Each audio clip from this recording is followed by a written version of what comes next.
येन तस्मै श्रीगुरुवे श्रीचैतन्य मनोभीष्टं स्थापितं येन भूतले स्वयं रूपा सदा मह्यं ददाति स्वपदान्ति वन्देऽहं श्रीगुरो श्रीयुतापदकमलं श्रीगुरून् वैष्णवांश्च श्रीरूपं सागरजातं सहगना रघुनाथामृतं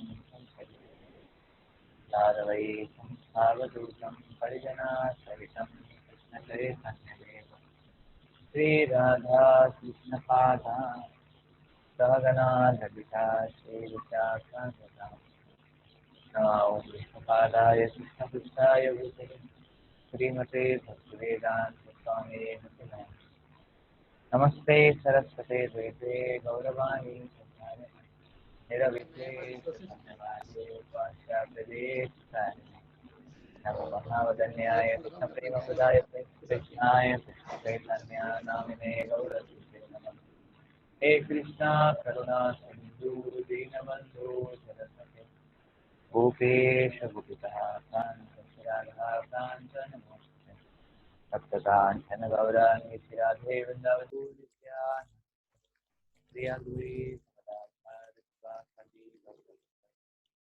हरे कृष्णा कृष्णा कृष्णा हरे हरे हरे राम राम राम हरे हरे मुखं करोति वाचालं कर्तुं गायति यत्कृपातमहं वन्दे श्रीगुरुं 16 एवं प्रवर्तितं चक्रं ननु वर्ता याति हयः आघायुरिन्द्रियारामो मोघं Partha सजीवति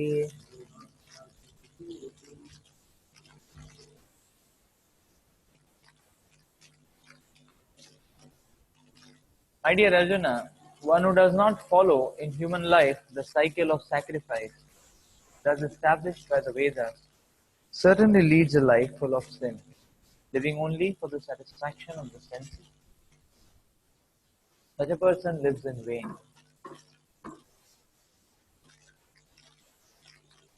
The Mammonist philosophy of work very hard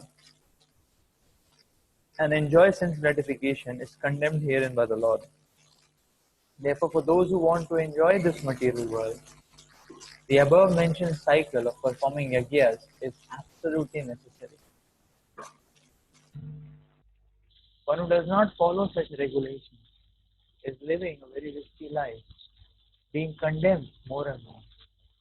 By nature's law, this human form of life is specifically meant for self-realization in either of the three ways, namely Karma Yoga, Jnana Yoga, or Bhakti Yoga.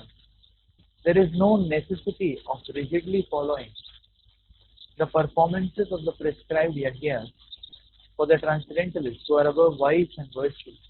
But those who are engaged in sense gratification require purification by the above mentioned cycle of yajna performance.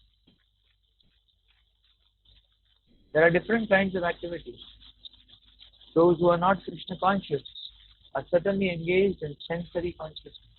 Therefore, they need to execute pious work. The yajna system is planned in such a way that sensory conscious persons may satisfy their desires without becoming entangled in the reaction of sense gratificatory work.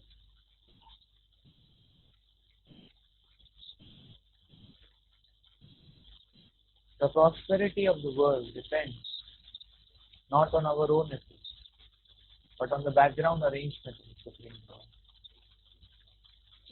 directly carried out by the demigod. Therefore, the yajnas are directly aimed at the particular demigod mentioned in the Vedas. Indirectly, it is a practice of Krishna consciousness because when one masters the performance of yajnas, one is sure to become Krishna conscious. But if by performing yajnas one does not become Krishna conscious, such principles are counted as only moral codes. One should not therefore limit his progress only to the point of moral codes. to transcend them, to attain Krishna consciousness.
The Lord always acts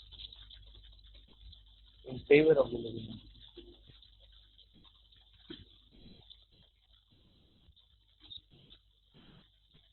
Krishna's arrangements, Krishna's systems are all designed to favor the living entity in every possible way.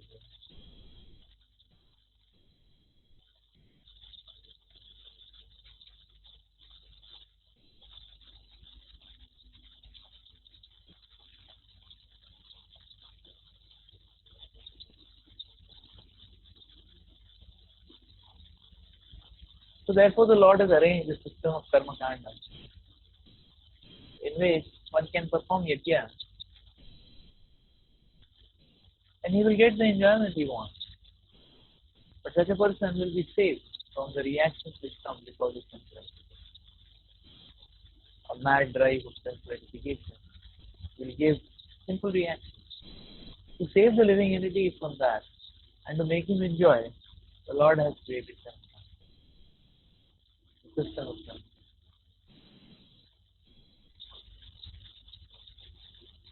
Sometimes people say, why can't the Lord create a system in which a living entity can be happy? And the definition of the happiness is the living entity wants. And he doesn't have to pay for any sinful deeds. There is no sin. He can be happy also. That happiness is not happiness of spiritual reciprocation. That happiness is mostly from the dictionary point of view of the.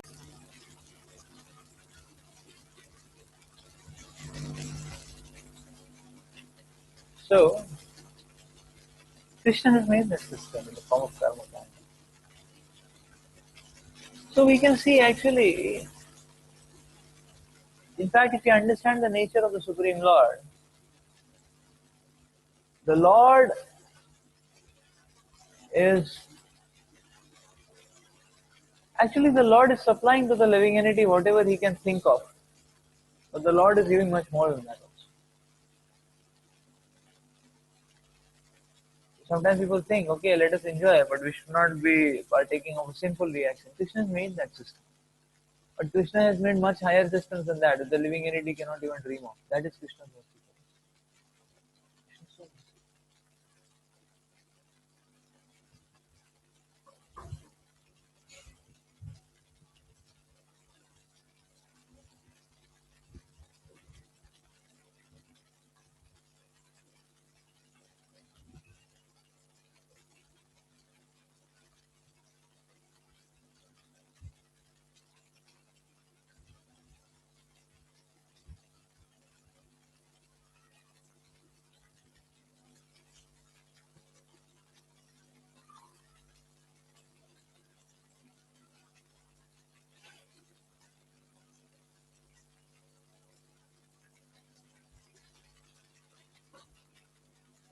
Srila Prabhupada explains here that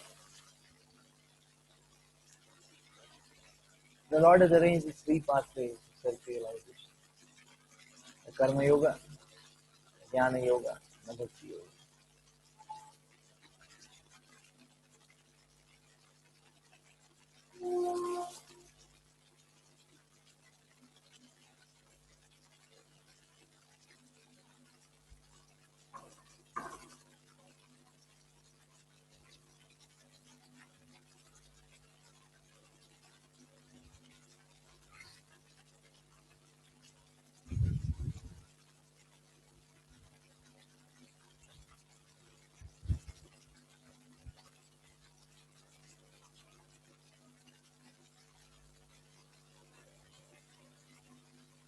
The living entity is always fearful of scarcity. And in spiritual life, there is always abundance. In the spiritual world, there is always abundance.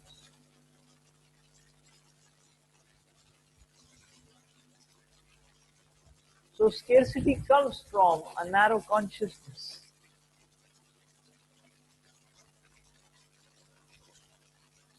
Scarcity comes from a narrow-minded consciousness. Otherwise, there is no scarcity.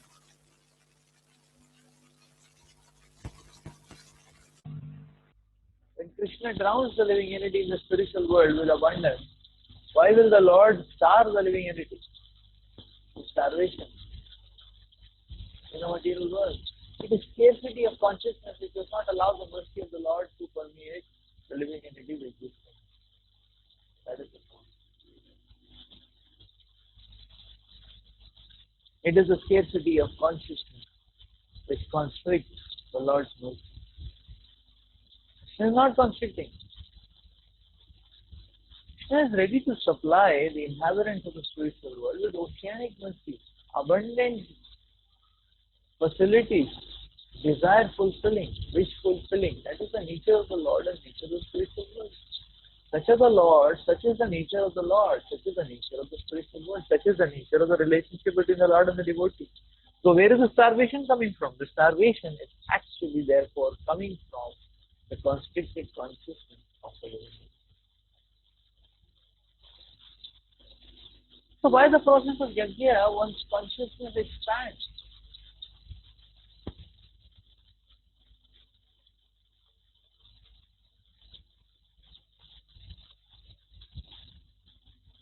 One's consciousness expands.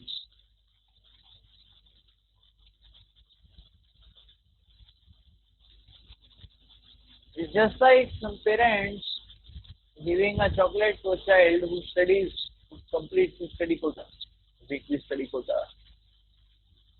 The child is thinking that if I get a chocolate, then there is something worth studying. I'll study not. So somehow the other tolerates studying because he wants a chocolate. So now the point is that the person is studying, he will be able to buy hundreds of chocolates himself in due course of time. That one chocolate is nothing else. What he is planning to get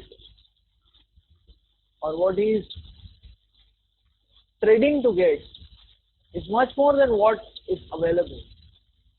That's the idea actually. That in the domains of karma kanda, the Lord is offering karma kanda. Let's take a chocolate. Okay, you want some gratification, take it.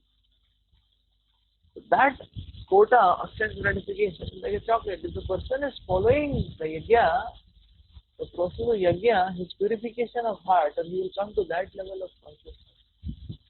And that sense gratification will be just like one can purchase thousands of times better than that. One can experience thousands of times better than that happens. So that's the idea.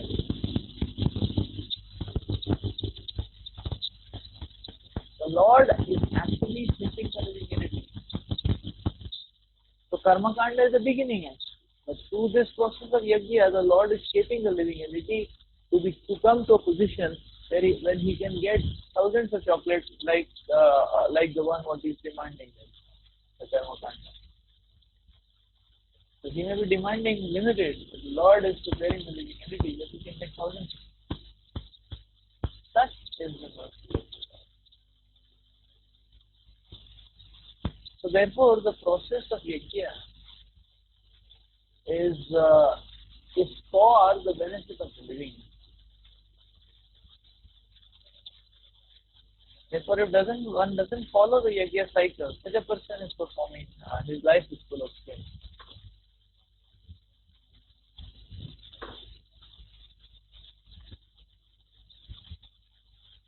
Such a person's life is full of sin. So we can see Krishna's mercy. Krishna is so merciful. Krishna is acting so much in the favor of the living. Therefore, actually, the beginning of piety, the beginning of devotion, is to understand that I am conditioned, and because of my conditioning, I am needing different factors. But let me get everything from the Lord if the Lord sanctions and whatever they are. Such a person is a devotee. He is a devotee. He is a upright. He acknowledges his conditions. Therefore, there is a need. But then he doesn't want to go out of Krishna's grace to get a fulfillment.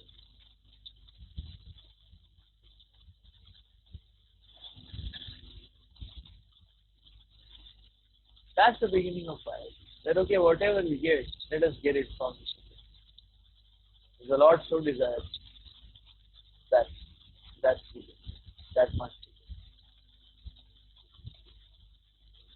That's the beginning. Asuric life means to get it beyond the jurisdiction of God. That means defying the God's law. That is Asuric life. But they don't care what is what, but then I just want to. So Asuric life. Deva mentality is to always be subservient to the Lord.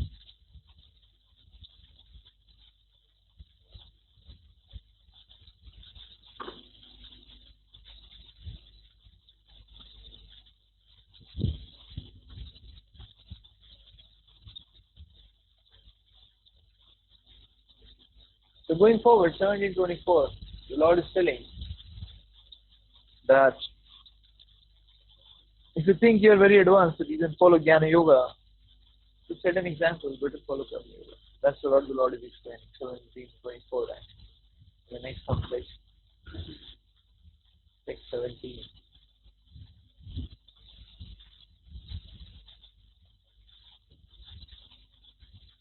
Yes, savatmaratire vasya atmatriptasya manavaha atmani vacha santushta tasya karyam na vidyate.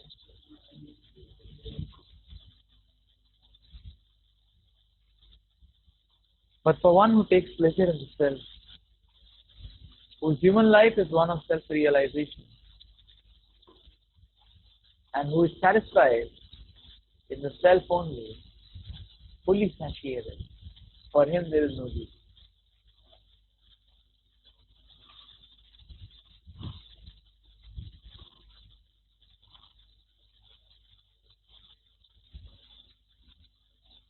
A person who is fully Krishna conscious and is fully satisfied by his act in Krishna consciousness no longer has any duty to perform.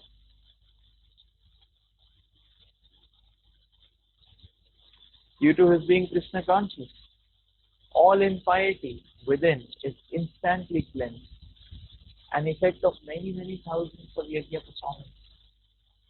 By such clearing of consciousness, one becomes fully confident of his eternal position in relationship with the Supreme. His duty thus becomes self-illuminated by the grace of the Lord, and therefore he has no longer any obligations of the Vedic injunction. Such a Krishna-conscious person is no longer interested in material activities and no longer takes pleasure in material arrangements like wine, women, and similar infatuations.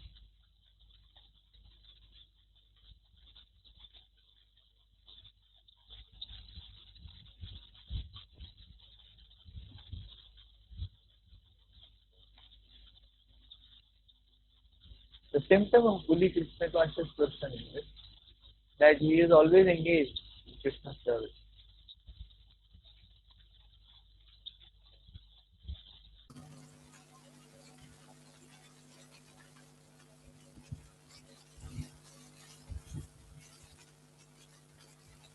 Due to his being Krishna conscious, all impiety within is instantly cleansed.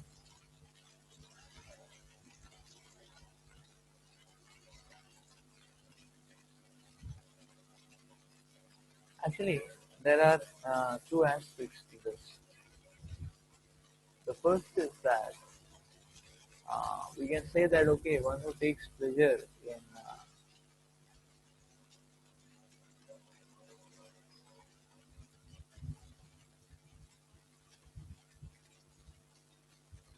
say chanting, such a person need not do anything else.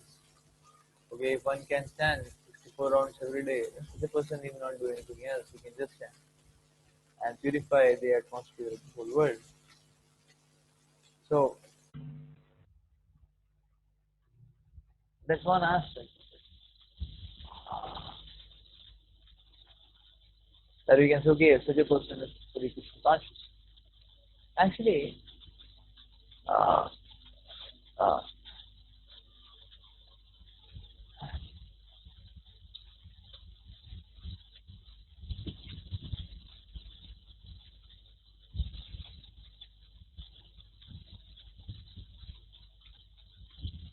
actually that uh, the other aspect is that okay, a fully Krishna conscious person, he he engages everything in Krishna service.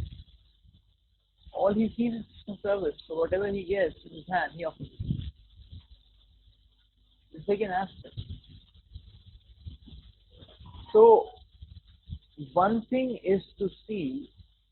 See, the point is this: one thing is to see it as a ladder. That may be correct. That okay, because we are entangled with matter, so let us offer matter, purify our hearts, and things like that. That's to see it as a ladder. The other aspect Prabhupada brings about in his purpose also is that the other aspect is it's not just a ladder game that okay, uh, that not touching material energy is a higher state. The other aspect is what? That whatever one has access to, if one doesn't use that in service to Krishna, his surrender is not complete. So if one has physical energy and he is not offering that physical energy to Krishna, then from the point of view of a sadhaka, the surrender is not complete in that.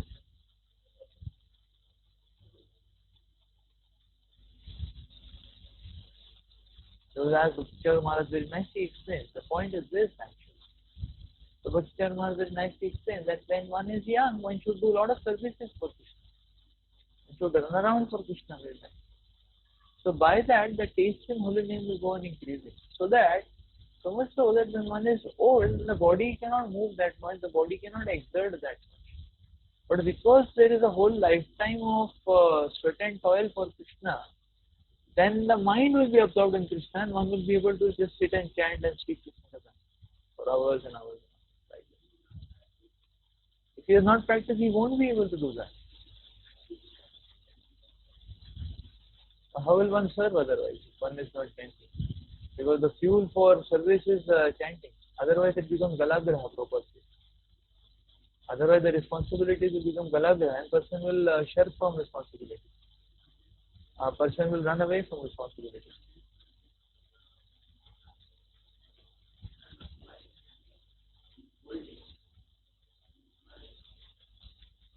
If you are not,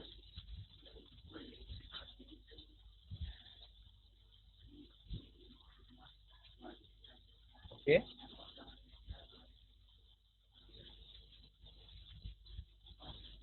Yes.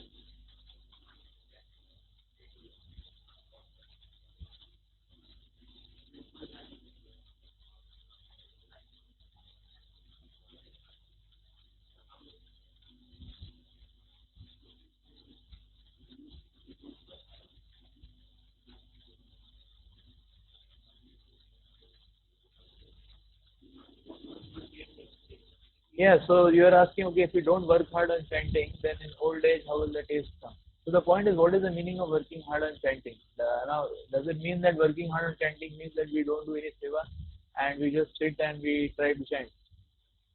That's not how chanting works actually. That's not how holy name works actually. So the working on chanting is an integral part of sadhana. But the point is the simple point is that the sadhana is food, but the service digests the food. If the food is not digested, then that food will come out as vomiting. So therefore, actually, one cannot hear and chant more than his adhikar. If he hears and chants more than his adhikar, it will just come out as vomiting.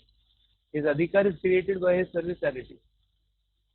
That is how it is. In that proportion, the thing is digested, and when the sadhana is digested, what one will do with that energy? The sadhana is spiritual energy, chanting, hearing, association, spiritual energy. What you are going to do with that spiritual energy? Will you go and do sanctification with that energy? That energy has to be utilized in service.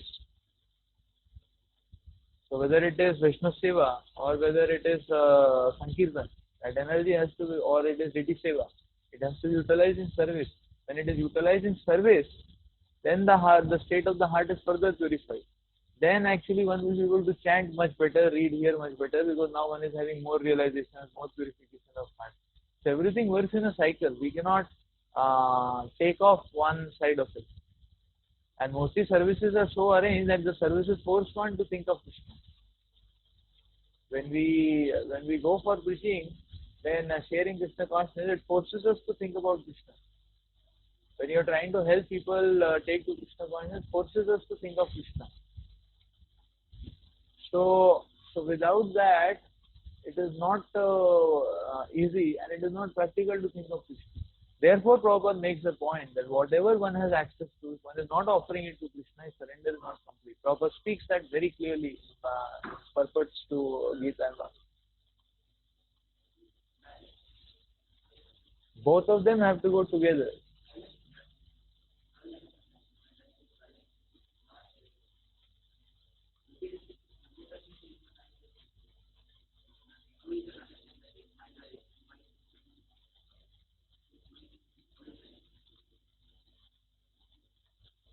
So we will see. Well balanced means we will have we will have.